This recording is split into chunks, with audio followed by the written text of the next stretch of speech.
Welcome to The Close-Up Show, a podcast and YouTube channel for photographers and videographers. I'm Nick Boris, and if this is your first time on my channel, welcome. This channel is dedicated to helping you grow from a foundational level to performing advanced techniques, expanding your knowledge on the business side, gear side, but most importantly, taking your questions from YouTube comments and Close-Up Podcast Instagram using hashtag #CloseUpQuestion, then turning them into content for you here. Today, we're talking about how much should we charge photo and video pricing strategies.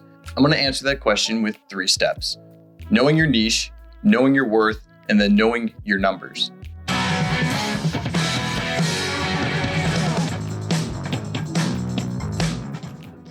Starting with knowing your niche, there are many photographers and videographers out there. We all have our own creative style, creative outlook. We enjoy shooting different subjects, and all of these subjects have different price ranges, competitors, budgets, etc. Those aren't all the factors. Where we live also plays a role in how you price for your niche. Knowing your niche and what you want to shoot does a few things to help you grow though. One, it narrows down your search and able to find others who are in your relative area doing the same type of photography or videography that you're doing. And then that way you can actually compare what they're charging for their skill set versus your skill set. 2, as you grow in that niche, you become known for carrying that style. For example, my company niche is fitness and action sports. So eventually I'll be known in this area as just that, fitness and action sport photographer, videographer. Athletes and companies in those 2 niches will be able to recognize that I specialize in that type of shooting and can trust that I'll know what I'm doing in order to provide a product that they're looking for. Now, if you came to me and you wanted food photography and you go and you look at my work and you see that there's no food products on my page, you're not going to trust that I know how to deliver the product that you're wanting to. My price versus experience balance goes down. You want your price and experience to be balanced. You want people to be able to see what you provide and trust in what you provide. So know what type of content you want to shoot and what type of clients you want to work with. And this helps the first step in figuring out how to price. The second step is to know your worth. If you're new and you have nothing to show as far as a portfolio, an Instagram page, website, any social media presence on TikTok or YouTube, etc., yet have the experience competitive to others in your area, then don't sell yourself short. You know, I started photography professionally 6 years ago, yet started shooting 14 years ago.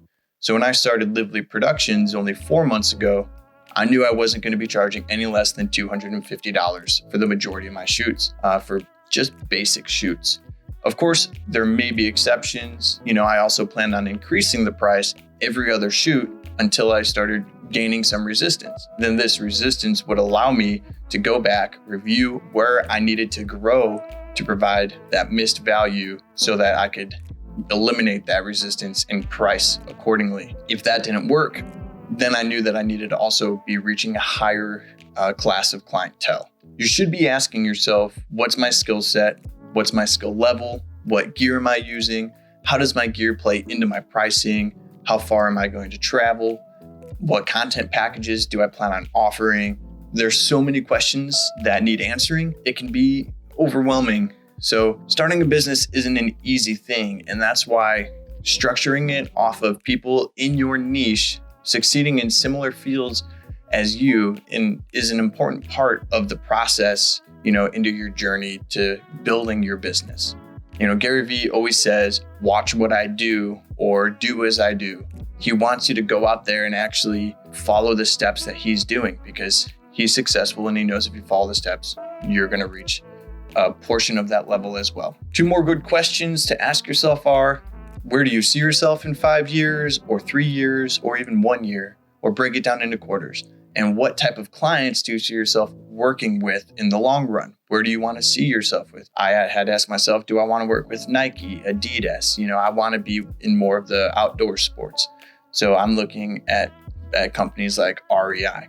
Knowing these will help define your path and make it easier to navigate your growth by understanding which projects and clients are going to help project you forward towards the future clients that you want and your 5-year vision or quarterly visions. So before talking about the numbers section, I hope you guys are getting a ton of value from this episode.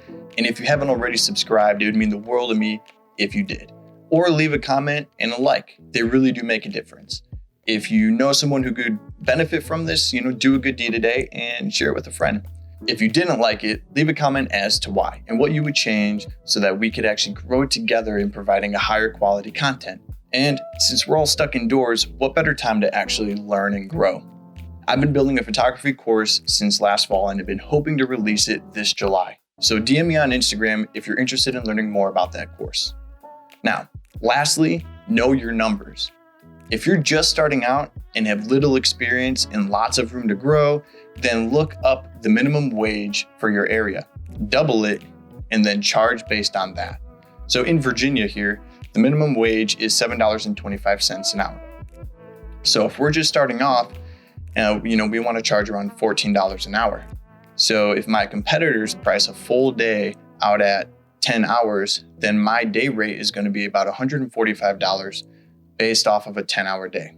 Prior to showing up to a shoot, I ask for half a day rate. For this example, you should ask $73. This is going to be the minimum price you accept to even pick up your camera and turn it on, or show up, or do any of the pre-production work. If you have more gear and are offering, more than just your camera, then break down your tasks per project and how long it takes you to go through pre-production, production, and post-production. This will be the one way to figure out if a production is going to be a half day or a full day shoot. Another method is asking for their budget up front. You might be pleasantly surprised when they come back with a price higher than what you would have quoted them. If they don't know the cost of that type of project, then go over in excruciating detail how you would break it down and charge them. This is where planning your pre-production through your post-production comes in handy. You can show your client everything you're going to do so there's no miscommunication. If you plan on working with contracts, I recommend putting in a contingency of about 10% of the original price in your out the door price. So this will work as a buffer in case a client is wanting something that wasn't agreed upon in your contract. What I do is I actually charge about $30 an hour after the agreed upon price. I let my client know well before I reach the agreement, the agreed upon limit, and mention to them anything after that point will result in a $30 an hour charge. I let them know early on so they have full control over how much work I actually put into the project, and I'm not working harder than I need to, only to be questioned when I present a higher bill. The last option I'll mention is having the client pay as they go. As you go through the production steps, you invoice your client and show them the work. Once they make suggestions and changes, you invoice them. Once they pay that invoice, you move on to the next step of production. Doing this all the way through the end of production will actually leave your client in charge of the production the whole time. It's highly transparent and they know where their money is going because they're deciding how it's going to be spent. Whether you choose that method or contracts, make sure you get everything in highly detailed writing. If not, you will get taken advantage of. It also helps everyone out in our industry because we're showing the world that we take our art as a serious business, especially today in a world where people think that a camera phone can do just as good of a job as a professional camera. Now, with all these tips, no matter what, this info is subjective. You know what you're worth more than anybody out there, or which method is going to be best for you. I can't tell you which one's going to be best for you, but I've given you the tips as to what has worked for me. Remember, the best way that I can actually answer your questions is to DM me on Instagram, Close-Up Question Podcast, and use hashtag Close-Up Question. My TikTok is nick.boris. Facebook is Lively Productions. Look up Lively Productions on Instagram to see my work. And if you have any questions, please let me know. Love y'all.